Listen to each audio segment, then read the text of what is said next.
Hey everybody, welcome to What Had Happened Was What Had Happened Was the Halloween edition.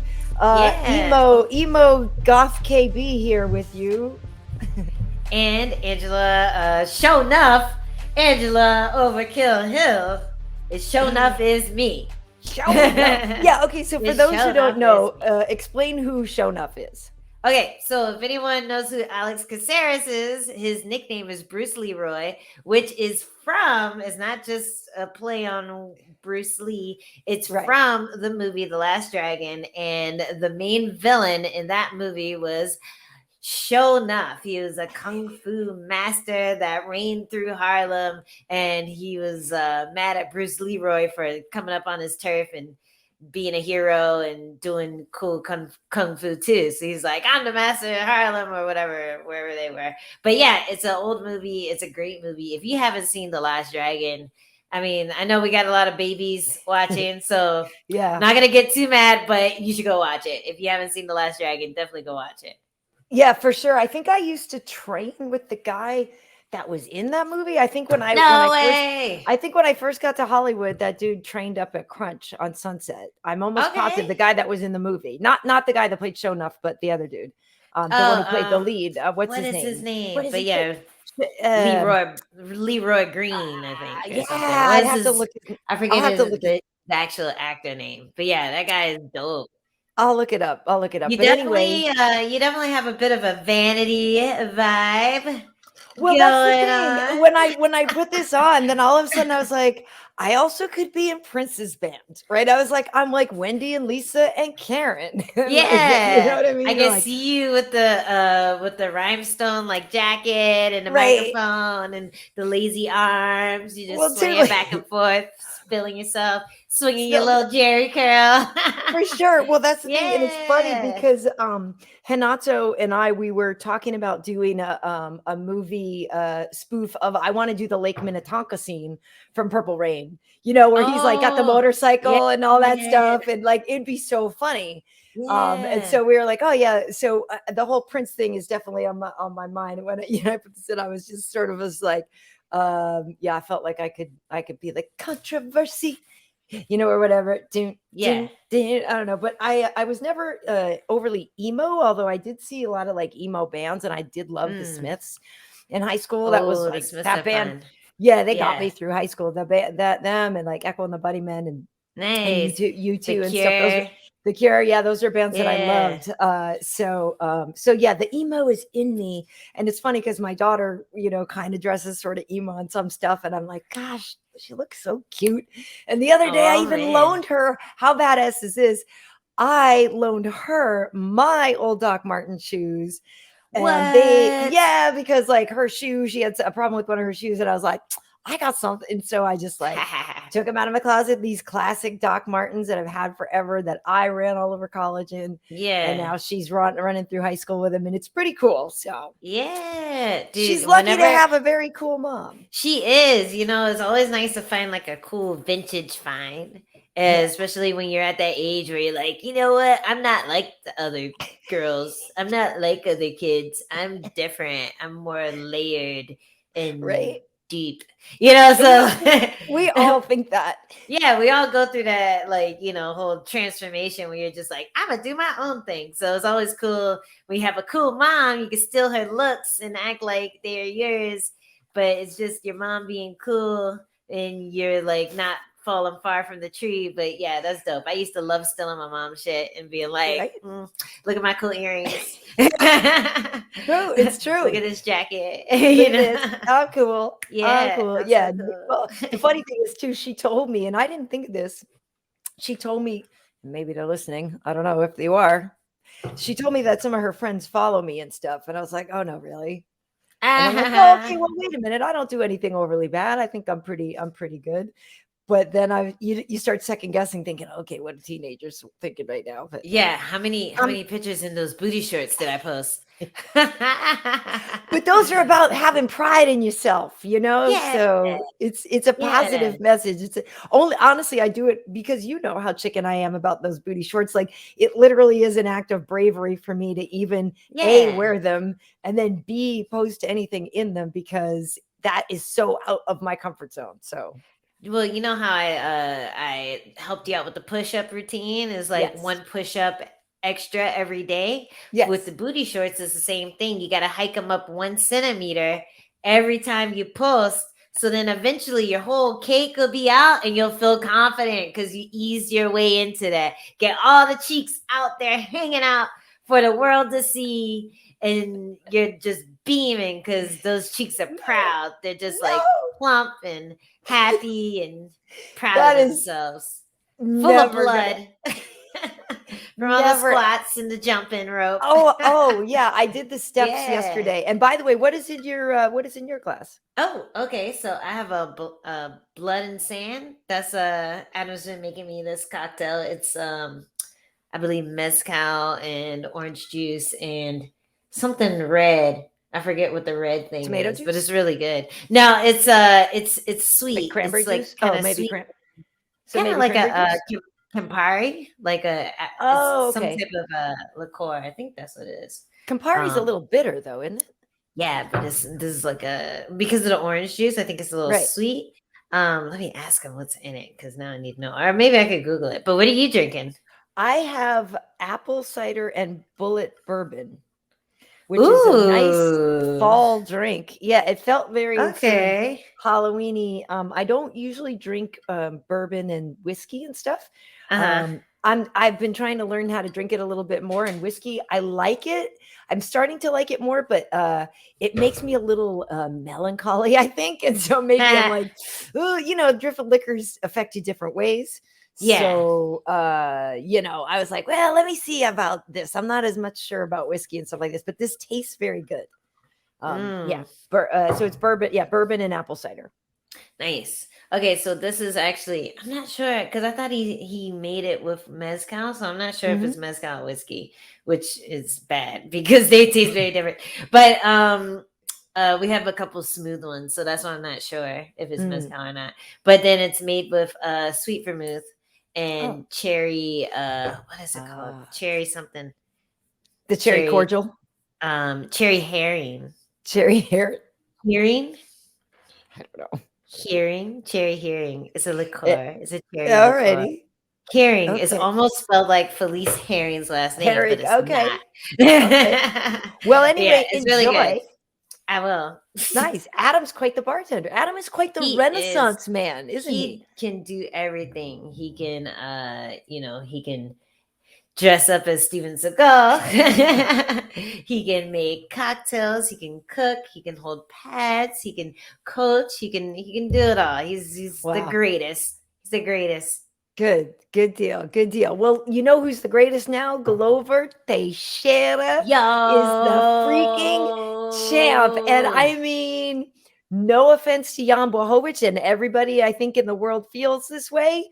Like, there is no way you can't be happy for Glover Teixeira.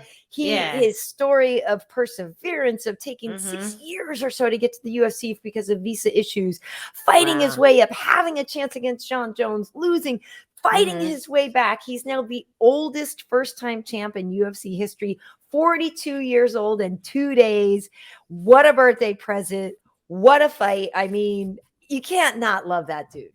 It was so sweet. I loved everything about that when just how dominant he looked. There wasn't a moment because we saw a lot in the past where his run up, he's facing a guy and then he gets dropped or wobbled and it looks like he's not gonna win the fight and then he comes back and wins. So you're like, okay, yeah, he's winning these fights, but he can be put down at any moment, it seems like. But in this fight, it was just full steam ahead. There wasn't a moment where he got wobbled, where he got hurt, where you're just like, oh no, Glover. He came in, he had a good game plan, he timed his shots really well, and he went to town as soon as he got in on him on Jan Blachowicz. And man, it was such an impressive performance. It was such a skillful performance, and just you could tell that he's mentally, he's just so far ahead of most of the athletes in there in his weight class, because it's like he's in the Matrix. He can kind of see these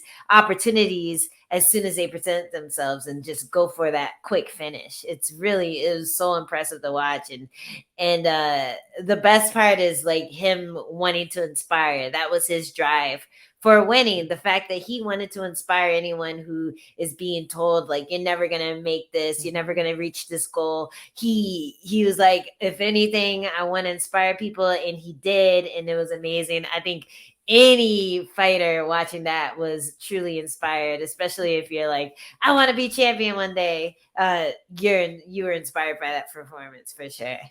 Yeah, it's how could you not be? 42 years old. A lot of people, excuse me, obviously are well retired by that point.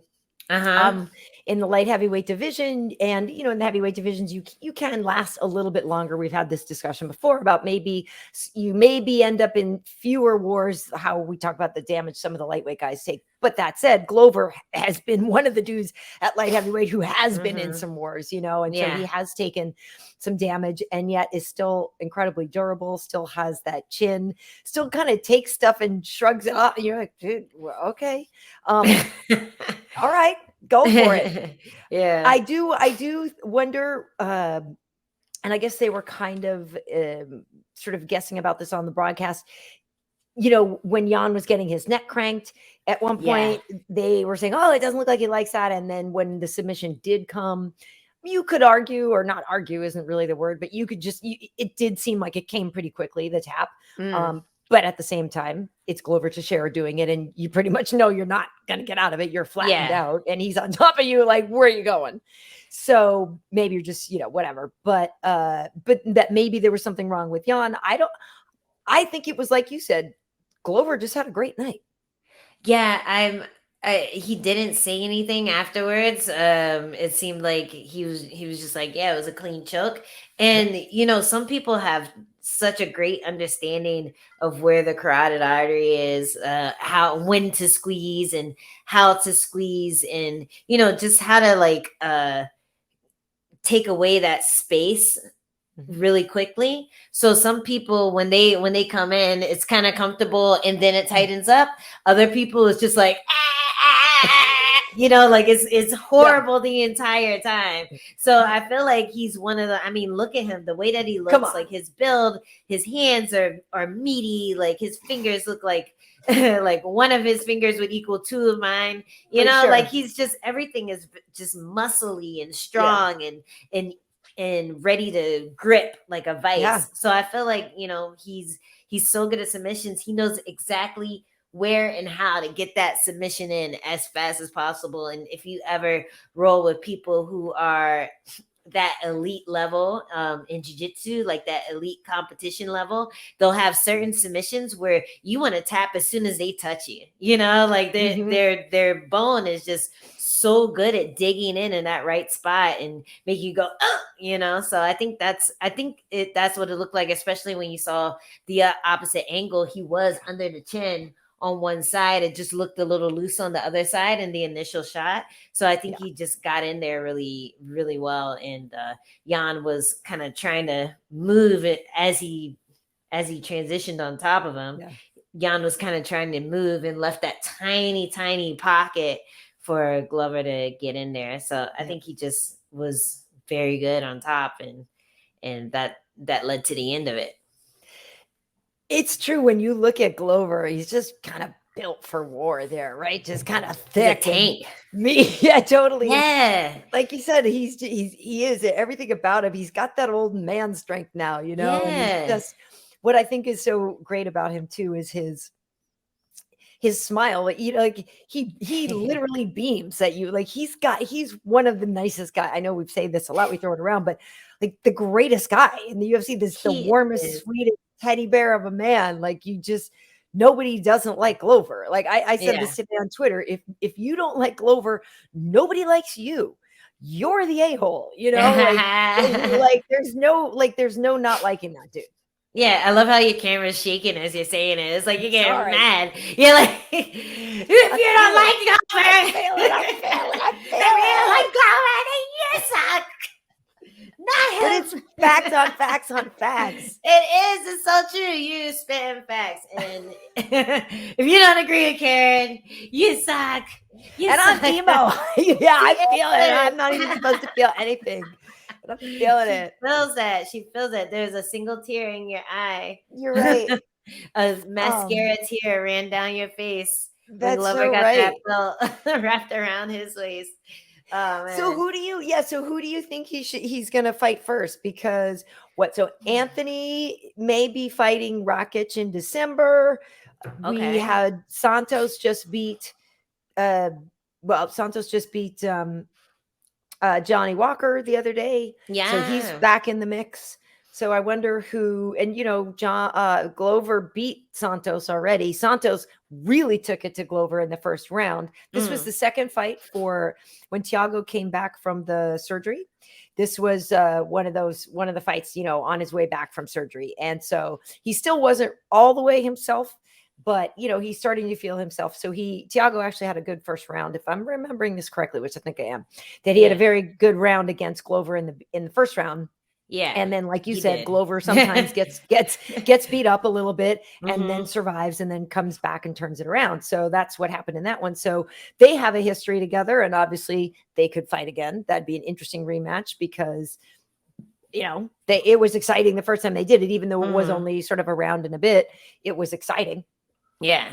I think that Jiri guy is a possible. Well, yes, Yuri Prochazka, since he was there for backup and weighed in and everything. So you're right. Yeah, he would be probably next. Ponytail flowing, so they like that. What do you think about that? How do you feel about his whole thing? I don't even. Is it real? Like I don't know. I'm like, oh no, that's real. My face, like, is it real? Like. Give me Pot, a piece of kettle, that. Hi, yeah, right. Yeah, I don't like it. It's not real. His is real. His is real. Yeah, that's crazy. I think his. I'm wondering how long his thing is gonna last, because it does feel like, I don't know, like he shows a lot when he fights. Like he has all these different little tricks and stuff. But I wonder if at some point people will figure him out, because he hasn't fought that often at UFC level. He's jumped ahead of a lot of people just from performing so well in every one of his fights. So it's like the same question that you bring up with Khamzat. Is it because we haven't seen a lot of him, and he just lucked out with matchups, or is he actually an unstoppable force? So I don't know. Like when they said that Jiri was backup, I thought it was just because a lot of the other guys who would have gone before him had matchups already. So I thought maybe that's why they let him jump the line that far. But no, he's up there. He's up there to stay. So I don't know. I think that would be probably the most interesting, just because he's so new. He's still like a fresh face. We're still learning about him. And for him to snatch the belt that quickly would be an interesting story as well. So yeah, I'm down for it. And the guy has sick elbows. Like, I'm always a sucker for that. We haven't really seen Jiri too much on the ground, so that's where Glover can use his masterclass grappling to exploit him. But he has to get past those chipping elbows and his just a very precise striking style first. Yeah. So yeah, and I think that's a compelling matchup for sure. It is compelling. And Jiri, he's untested.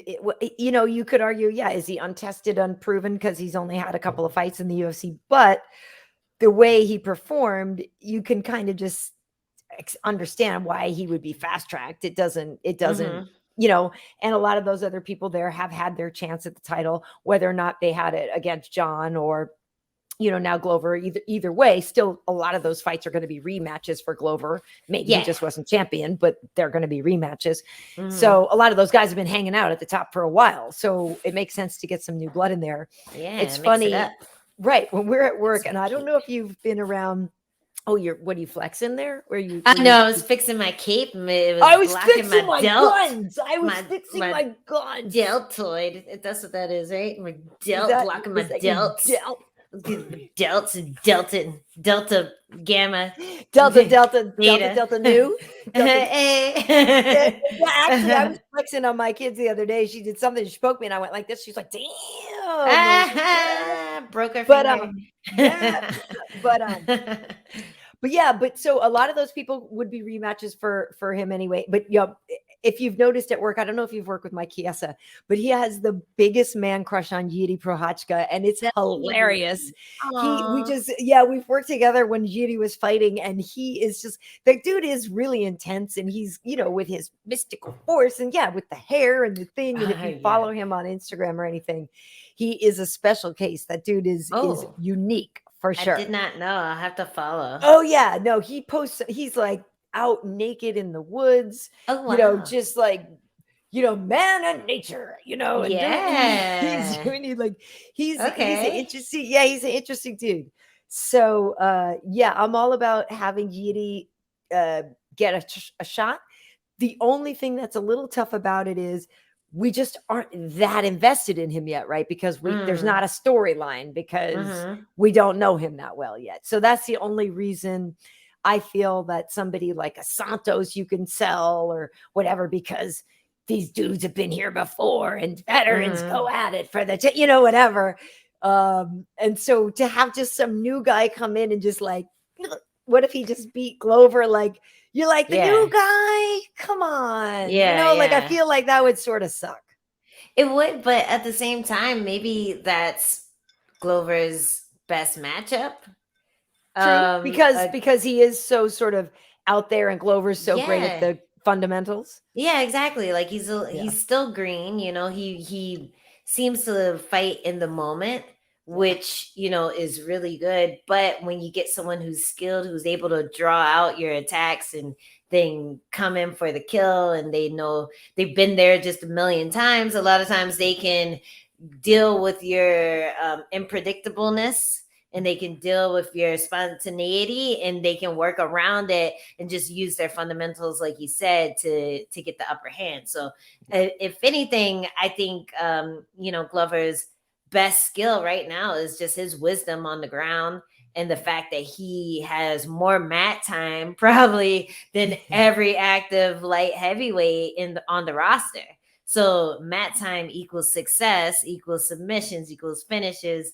That a more green guy who is a striker, that might be an easier matchup for him than someone like Santos, who did put him on his heels in the first round. That's very true. But it's always a gamble. It is, because that's the thing. Jiří's also just kind of this dynamo in there. That's the thing, is that even if he's green, his output and his work rate, and you might just be like, Jesus. You know what I mean? Like, like, slow down, bro. And like, it might just be, it could overwhelm somebody. I mean, Glover's not the fastest anymore, but I mean, but I do feel like Santos was kind of a Jiří when Glover fought him. Yeah. You know what I mean? Like, people were just like, yo, he's getting dropped, like, and it didn't happen. Well, it happened, but it didn't lose him the fight. Right. Well, and it's funny because I love Glover. So I was freaking out. Like, I was screaming watching this. Like, I'm not gonna lie, I was freaking. And Yan is such a good dude. And like I said on the last show, we were telling the story of him winning it, the Thailand Fight Island. And so this one, I hated that it was two of the nicest guys fighting each other. But Glover's story is incredible. And so yes, I was very excited when he won. And I was kind of like, holy, it's one of those things where you just sort of scream about it, because you can't help it. But I do, it's just exciting to have him as a champion, and I wonder what will happen with him. I wonder where the future will go with him, and I don't know. It's just awesome. It is awesome. Well, you don't get too worried about Glover. He beat a lot of people that he wasn't supposed to get there. So I feel like he's going to keep doing that for a while. He probably will. And that's the thing. And I use him all the time as the as the archetype for the comeback guy, right? The guy, like you said, he's losing, because in that fight with Ryan Bader, I always say this whenever we talk about a Glover fight, is you can't get overconfident when you're fighting him. You can't get overconfident, because like you said, he's got that experience and he has so much mat time and so much such a high fight IQ that it's like snatch pops, like you think, he just thinks you get overconfident and you make a mistake. And I always use that Ryan Bader as the example. No disrespect to Ryan, but Ryan was, had Glover against the cage and Ryan was teeing off and he just thinks like he's on his way to winning and stopped playing defense.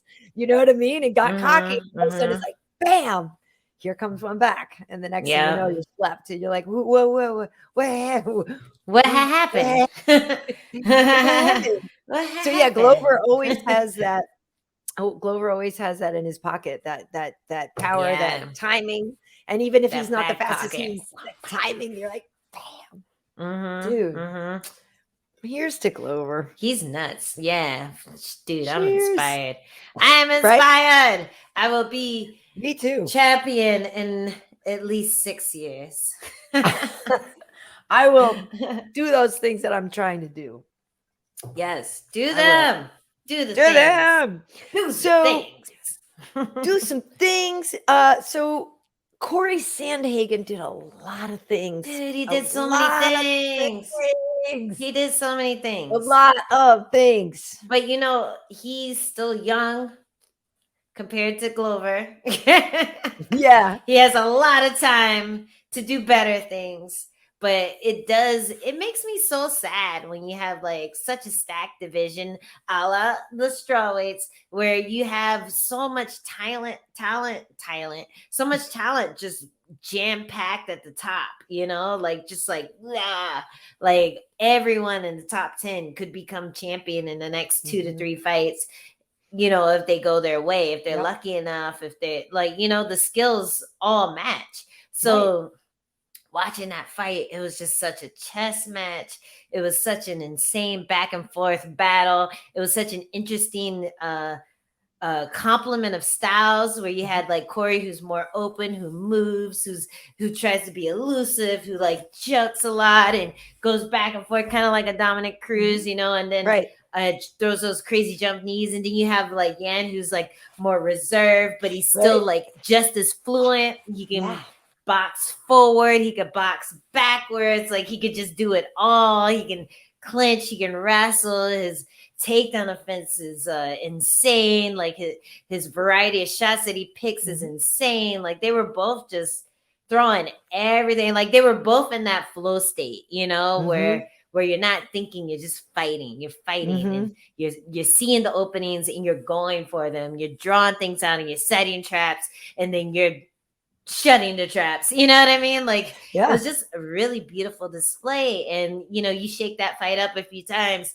I think you might see a few different results. But I do think that Yan showed that he is the better fighter right now. You know what I mean? Yeah. Like he showed just a little bit more fight IQ. Just a composure, little bit more, I think. Yeah. Composure. Just a little bit more ability to sit down on his punches and land the harder shots and plan things out and not use energy inefficiently. And I think that's Sandhagen's only downfall, is the fact that he moves a lot. So he's hard to hit and he's hard to plan for. But if he doesn't hit you just right, if he doesn't get that knockout shot, because he landed that jump knee a bunch, like he landed it.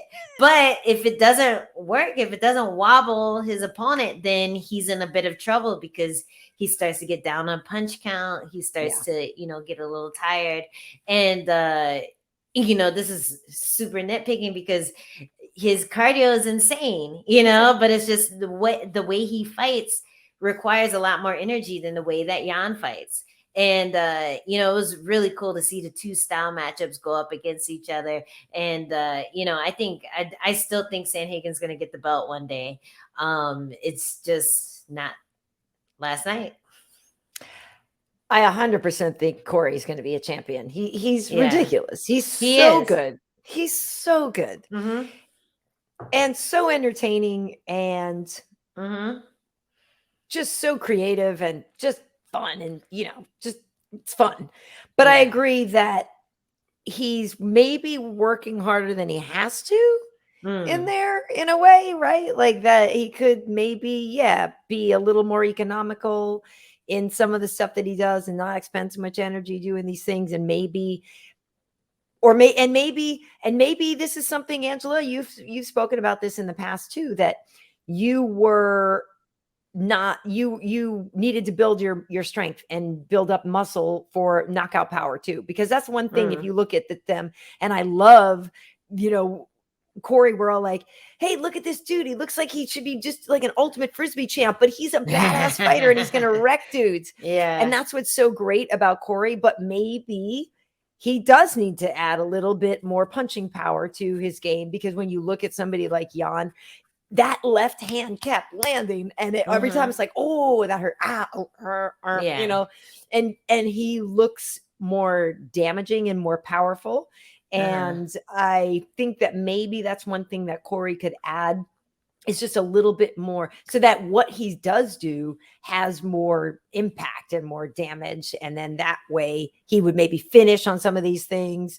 I don't know if it would, I don't know if that would affect a flying knee, but he's landing a lot of strikes. They set a record for the amount of significant strikes landed. I did a little after the facts video. And Cory landed 169, and Petr landed 149. Like, so that's a hell of a lot of significant strikes. So right. So think about what if that had just like a little more like bam on it, Well, I think I don't even know if it's about his strength, because what he gives up in mass he gains in length, because he's like a lanky guy for his weight class. Yan looks like tiny in stature compared to him. He looks like thicker but tiny. So I think if anything, and this is something that I've had to deal with too, after going from Muay Thai to trying to move more, and then I'm like, oh shit, but I lost my pop in Muay Thai because I'm moving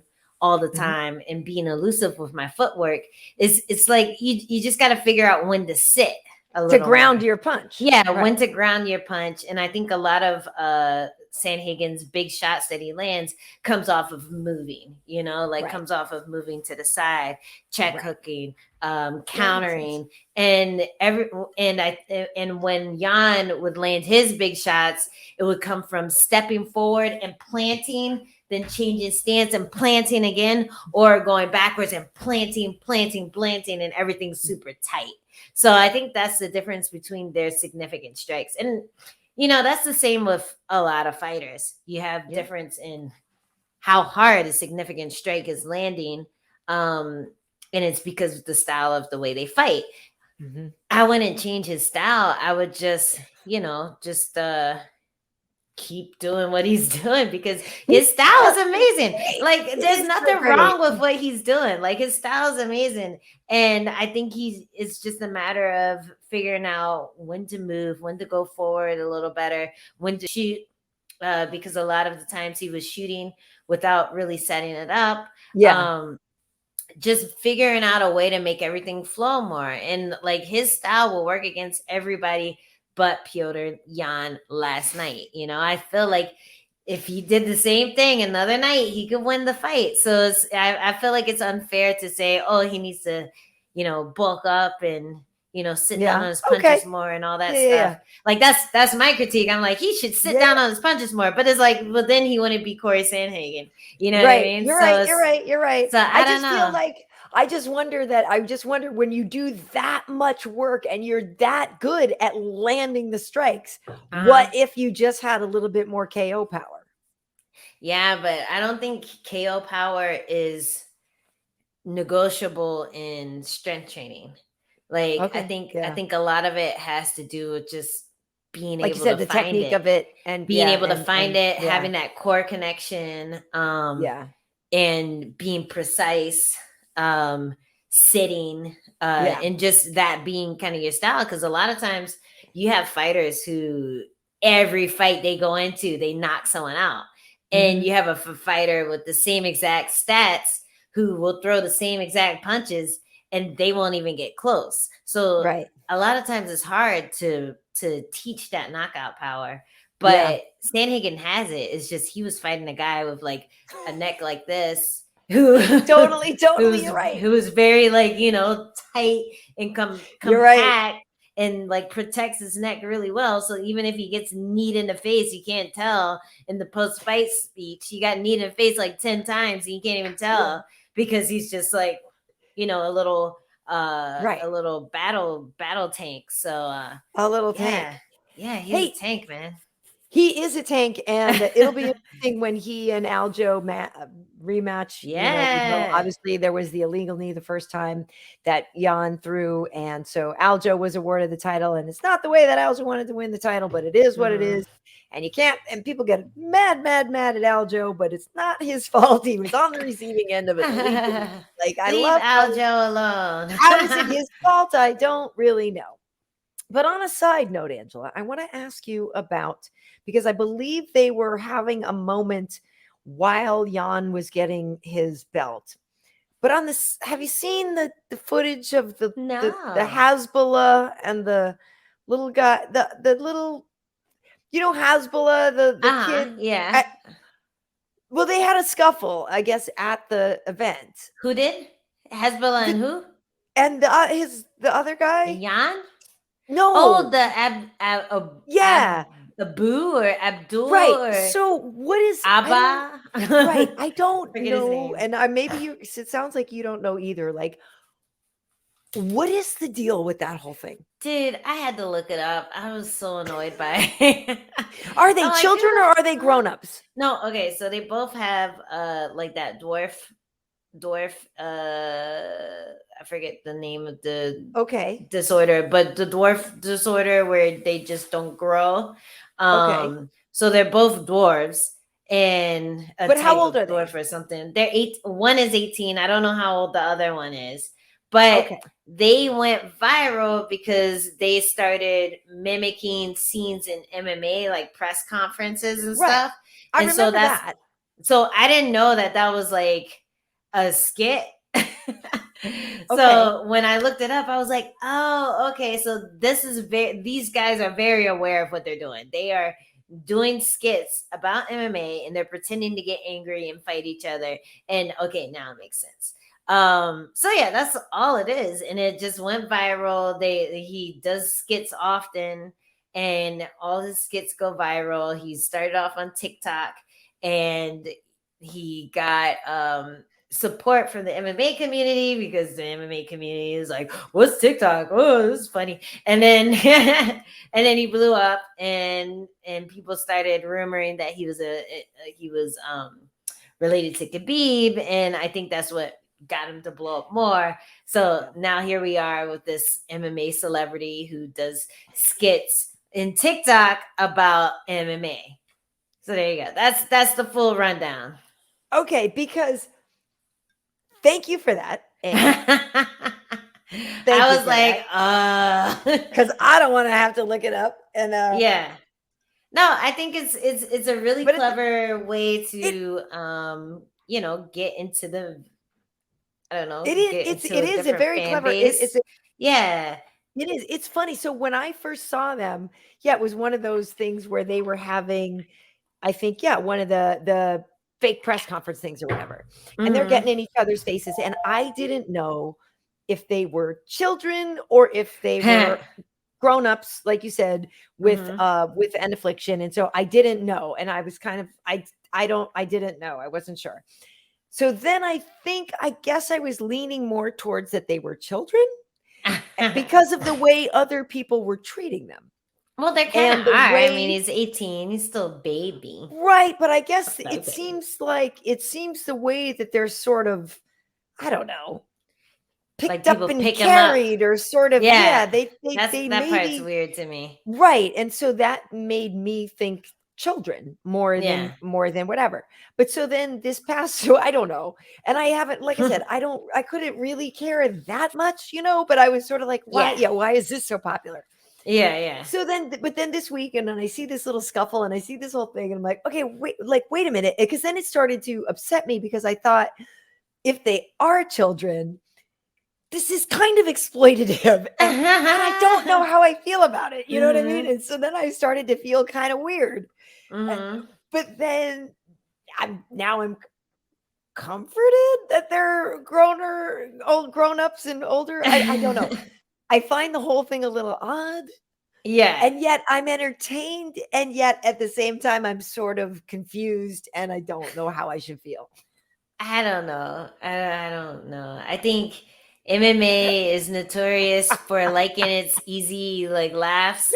But that's the thing, I guess I don't know. Are we laughing at them now? Because if they are, you know, because people used to do what, you know, make bowling and all kinds of things with little people, like all kinds of terrible things. So is that what's happening?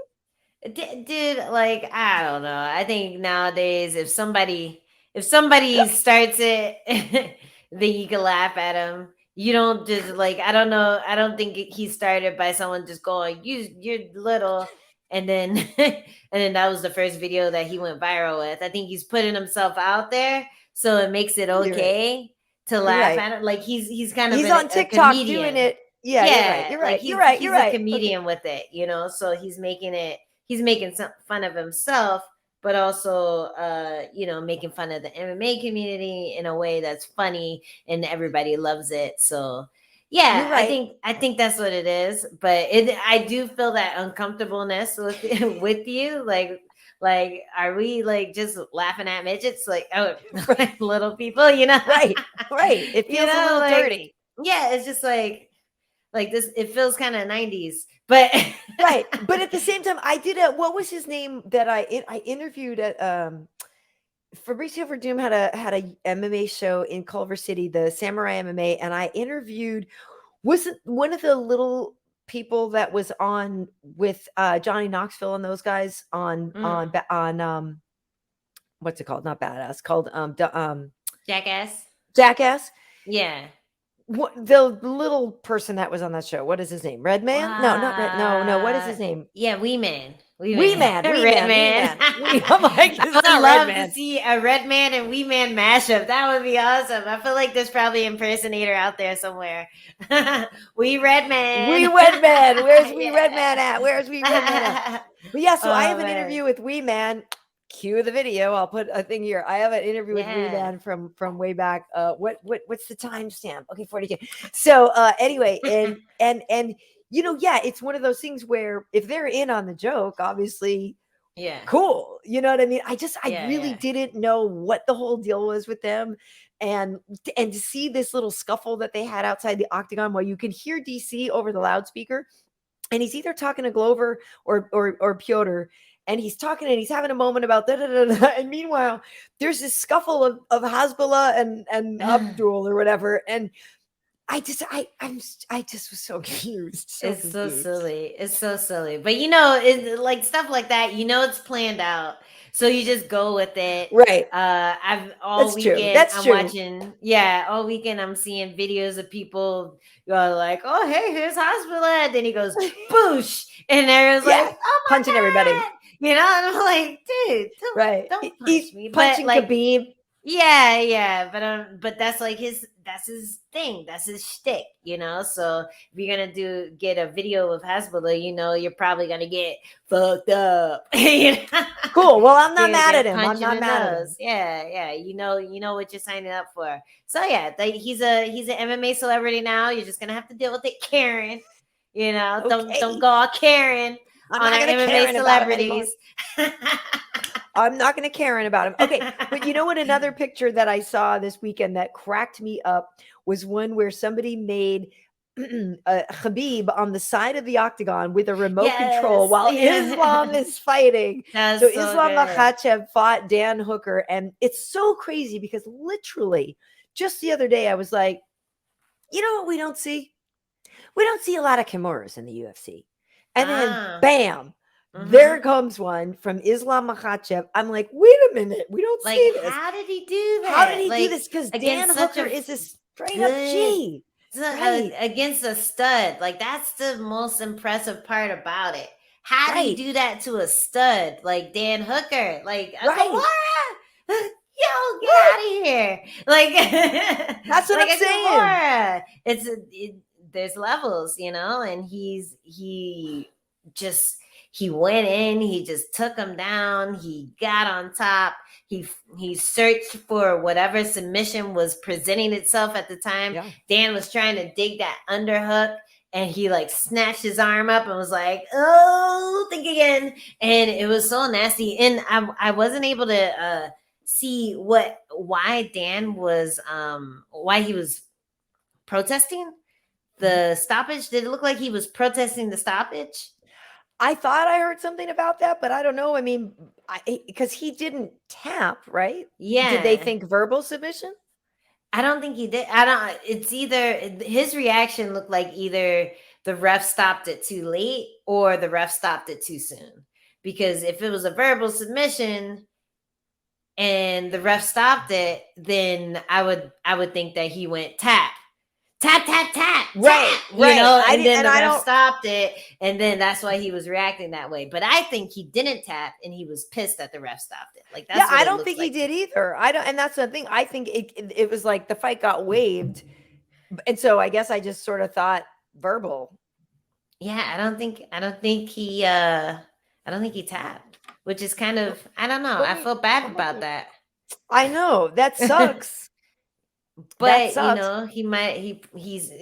arm was all the way behind his back, so he could have saved him from himself. But at the same time, I don't know. I feel like a high stakes fight, you let my arm get dislocated, you let me deal with the repercussions of, rehab and everything. If I decide not to tap, that's not your call. You know what I mean? Well, the headlines, it's funny. They're like, world in awe as Kiwi Beast's arm takes a sickening turn. And then it's like, people are like, oh, as Dan is forced to tap out, and this and that. And it's just like, as he narrowly avoided get his arm broken, so.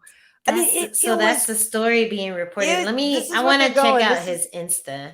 They're just going with that. But I guess the question is, I guess really the question is, somebody can just come in and like straight up has to just start boxing or tagging Islam Makhachev, because you're not going to outdo what he does. There's not going to be a better dude at doing what he does, right? Because he's basically the next Khabib. Because even Gregor Gillespie, I think Islam versus Gregor might be interesting. I don't know. Gregor likes to say that he works more to set up a finish, like that he gets his control and then sets up a choke or something like that. Islam seems just more efficient, I guess, and just like does it quicker. I don't know. But I do think that it is going to be really tough for him. And like you were mentioned before, the other dude, for Khamzat Chimaev, who came out and just steamrolled Li Jingliang, who is a badass fighter. Yeah. And like the freaking Khamzat comes in and just like picks him up and is carrying him around, brings him down, lays him down in front of Dana, is having a conversation while he's wailing on the guy. Like, Dana, who else are you going to give me? Give me another fight tonight. Like, who does that? Dude, Khamzat, and I'm sorry. I know everybody's like, oh, he's not fighting anybody, whatever. He looks unfreaking stoppable. He and Islam yesterday looked ridiculous. Yeah, they both looked insane. That was the most impressive part of his fight. The fact that he got in, went for the takedown, like chained together a few moves, picked him up, and was just like, all right, here we go. Over the day, we got to discuss my contract. Like that was so crazy. Oh, who does that? Sorry, whoops. Yeah, that was so crazy. Who does that? Who has the ability to do that? Super impressive. Yeah. The way he was just able to do that, jump on top of him. Dude, it was very similar to Makhachev, it was just like two very dominant performances. Oh, who got the bonuses that night? Fight of the night went to Cory Sandhagen and Petr Yan. Okay. And performance bonuses went to Glover Teixeira and Khamzat Chimaev. Very good. Yeah. Very good. Yeah. I think well deserving. Yes. Yeah. So What was I just about to? I was just about to ask you something, and it escaped me. Oh, so I think Neil Magny called out, or basically was like, "Yeah, you can give me Khamzat in December." Okay, Neil. Okay, feeling frisky. I mean, Neil is the type of guy to be a hype train like He can that. wrestle. He can wrestle. He comes forward. He has a very game plan way of fighting where he figures these are the areas where I can be successful, and I'm just going to keep doing these things to you until the third bell rings, and I'm going to get my hand raised because of it. So he has a very workmanlike approach to fighting. And I think when you have these people who are able to get quick finishes, that is a dangerous opponent for you because they're able to survive in all the chaos and still come out and start right back on their game plan of pop, pop, pop, pop. This is where I'm going to be successful. I'm going to get more punches than you, and you're going to keep trying to finish me, and it's not going to work. So I like that fight. I think it's a good test. I think it's a tough test, but if he's able to finish Neil Magny, that's going to be a huge statement for him, for Khamzat. So agreed. I like the fight on paper. It looks, if you look at them, Neil is going to look skinny, next to Khamzat. That's one thing that I said watching that fight. Khamzat just looks ridiculously strong, and I know he trains at All Stars out in Sweden, so that means he's training with Gustafsson. John McDessie is one of the guys that what's his name, Reza Madadi is one of the guys there, and but there's a lot of like bigger guys. Sometimes Ilir Latifi is out there sometimes or whatever, and so nice meaty guys. Oh yeah, swollen. Yeah, but so Khamzat I think is incredibly strong, and so on paper it might look like Neil could get manhandled, but like you said, Neil is great in those scrambles and all those transitions. He has a work ethic that is unstoppable. He trains at high altitude out in Colorado, and literally the man, having been in the Army, and he was in, I forget what was his thing, but he, I think about that kind of mentality, and we talk about like Neil's coachability and his ability to withstand like really awful places and positions. And we've seen him in some fights where he just was like, whatever, somebody's just all over him, and he doesn't lose his composure and whatever. So I think Magny versus Khamzat would be a very good test I think it's a good fight. And I also excited because I'm working that show, and I'm like, yeah, that'd be fun. Because I'm not gonna lie, I did get on the Khamzat train in Abu Dhabi when I'm like, he's kind of awesome though, right? And so I got on the Khamzat train. I'm a fan. I do like him a lot. What was so awesome about him? You know what it is? What I really like is I like how he goes in there, right? Like doesn't take punches or throw switches, like just is so absolute in his like smashing, his smashing. This is what I'm going to do, friend. I would smash. Brother, it is time to get smashed. Brother, right. And so I fucking now is the time. I love that confidence. Yeah. And I also, I'm not gonna lie, like I feel like with his cleft lip, I feel like this dude probably got a bunch of grief.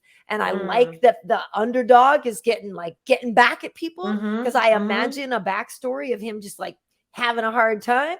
And some of us who got picked on and this and that, you're like, yeah, we got picked on, and you called us names, and you called us this, and you called us that.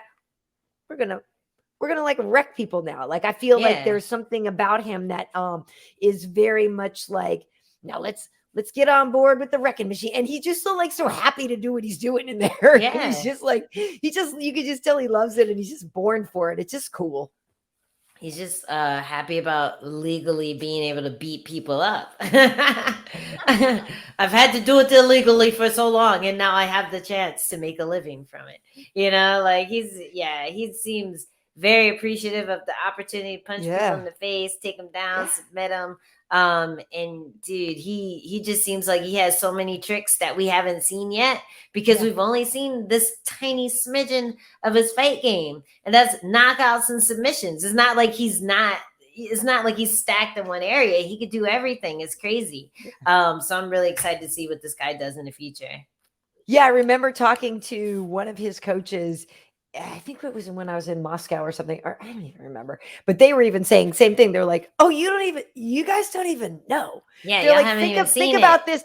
Think about how good Gustafson's boxing is, and think about how everybody's like, "Oh, Gustafson's striking, my God." They're like, Khamzat has the same thing. They're like, you just haven't seen it yet, but he has the same teacher under the same tutelage, the same style, the same thing. They're like, he has Gus's boxing and all this other stuff too. That's crazy. And it's best to keep it that way too, because then people aren't going to be able to prepare for for plan B and C and D. I feel like he has like a plan all the way to ZZ12 or something, you know?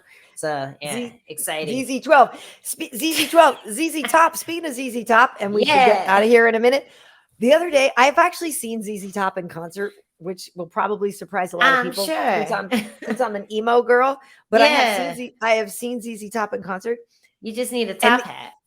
Yes. The other day, Cheap Sunglasses came on the radio, and I was driving around. I was like, this is a really good song. Yeah. If you haven't heard Cheap Sunglasses in a while, like that groove is so good. And especially when, it's a really good song. So that would be my parting gift, is go listen to Cheap Sunglasses by ZZ Top. It's really good. Anyway. And my parting gift is to go listen to the soundtrack of The Last Dragon, because it was pretty hot. Showed up. Yeah. Go. And, are you going out trick-or-treating? We're recording this on Sunday night. Are you going trick-or-treating now? What are you doing? No trick-or-treating. I have enough candy at home. I think I'm gonna. If we don't go to a bar, we'll probably just hang out in the house and maybe do a TikTok or something. Nice. But I got my Halloweening out yesterday, so I'm good to go for. You could shoot another kind of video with your husband in costume. No, we don't do that. I get the mustache back on. Role play. I gotta say, I don't think I said it on air, but I was like, Karyn, I don't think I can talk to you for an hour with a goatee. Every time I see myself in the camera, I go, oh. So good though. Sorry. Yeah, well, you do the full costume for you. But you've rocked a goatee for that costume and for Stephen A. So, dude, I can only do it in spurts. Otherwise, my self-esteem goes down. Hey, all right. So listen, over on Instagram, you can find me at KB Heat. Over on Twitter and on YouTube at Karyn Bryant, Karyn. Bryant as in Kobe, no relation, but may he rest in peace. Angela, where can they find you?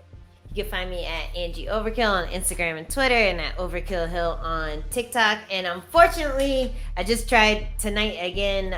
It doesn't look like I'll be able to upload the episodes on my IGTV. But Karyn, where else can you watch it or listen to? Well, we are also over on Spotify, Apple Podcasts, and iHeartRadio. So maybe we'll just have to start putting up clips on Angie's channel instead. They are changing IGTV and the videos and all that. So we'll figure that out. But for now, find us on YouTube then and on the downloads. So thanks for checking us out, though. Have a good one. Be safe out there.